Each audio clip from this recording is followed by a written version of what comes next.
सबसे पहले तो हम आपको बहुत बहुत बधाई देते हैं कि आपको हिंदी सेवी सम्मान से विभूषित किया जा रहा है। इस बधाई के लिए हम भी आपका शुक्रिया अदा करते हैं, धन्यवाद।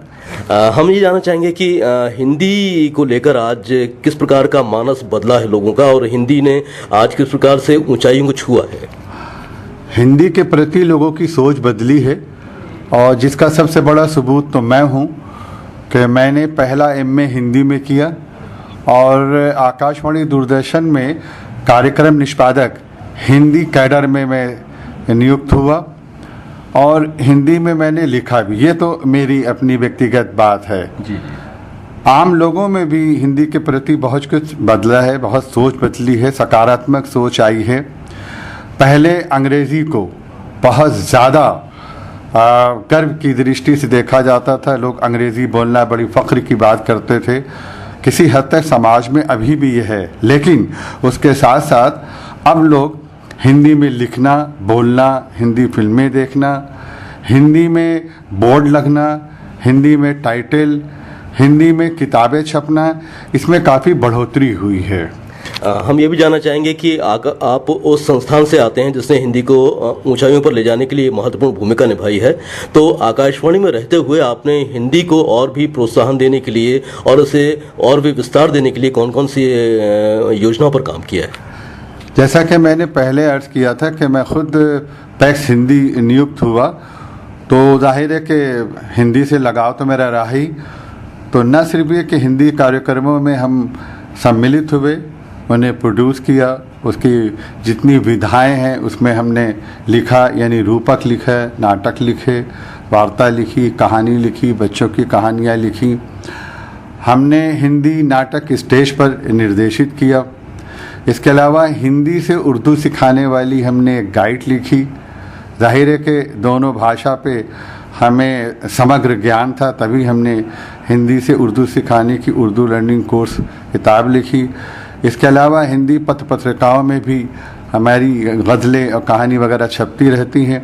मुझे याद आ रहा है कि कुछ दिन पहले तक दिल्ली से एक राष्ट्रीय समाचार पत्र निकलता है, दैनिक हिंदुस्तान, उसमें हम एक कॉलम लिखते थे, अर्ज़ किया है, या दूसरे शब्दों में यूँ कहें कि हिंदी वालों को उर्दू के बारे में कुछ ज्ञान कम होता है, उनके उर्दू के कवियों के बारे में, कहानीकारों के बारे में, उर्दू के जो बड़े बड़े लोग हैं उनके बारे में ज्ञान कम होता है।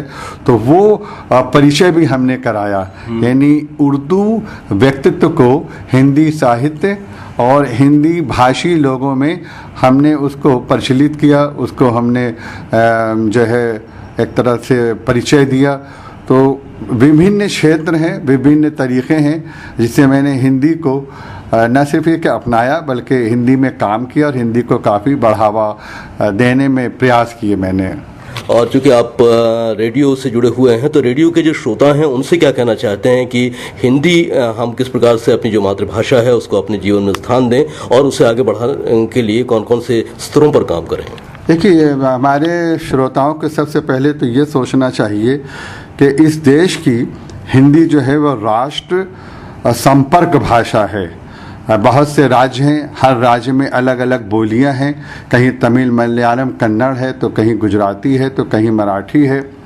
तो एक संपर्क भाषा की आवश्यकता है। इसी को दृष्टिगत रखते हुए हिंदी को राष्ट्रभाषा, संपर्क भाषा, राजभाषा बनाया गया। अगर हम हिंदी को अंगीकार नहीं करेंगे, हिंदी को अपनाएंगे नहीं, तो जब हम दूसरे राज्य में प्रवेश करते हैं तो लोगों से हम संपर्क नहीं कर पाते, अपनी बात नहीं कह पाते, क्योंकि हम जिस क्षेत्र से जा रहे हैं वो भाषा कुछ और है, और जहाँ जिस राज्य में हम प्रवेश कर रहे हैं वहाँ की भाषा कुछ और है। तो या तो हम उनसे अंग्रेज़ी में बात करें, लेकिन अंग्रेज़ी हर आदमी तो जानता नहीं है, हर आदमी इतना पढ़ा लिखा नहीं होता है।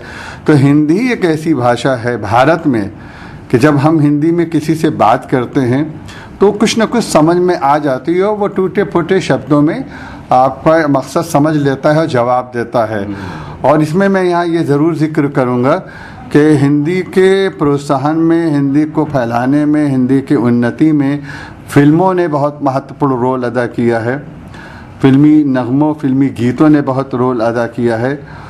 और एक बात और याद आ रही है, असल पूछे हमने बचपन से हिंदी को बहुत अहमियत दी।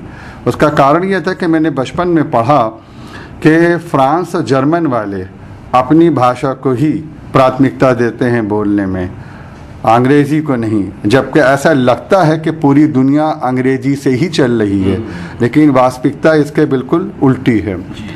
जितने बड़े बड़े मुल्क हैं वो अपनी भाषा में बोलते हैं। और एक वाक़या हमने ऐसा भी पढ़ा कि जब ये कहा गया कि हर देश को अपनी भाषा में ही अपनी बात कहनी है, संबोधित करना है लोगों को, तो उस वक्त दिमाग में बात आई कि मैं अंग्रेज़ी के पीछे क्यों भागता हूँ, मैं अपने देश की भाषा पे क्यों ना कमांड हासिल करूँ, क्यों ना जो है सक्षम बनूँ बोलने, लिखने और पढ़ने में।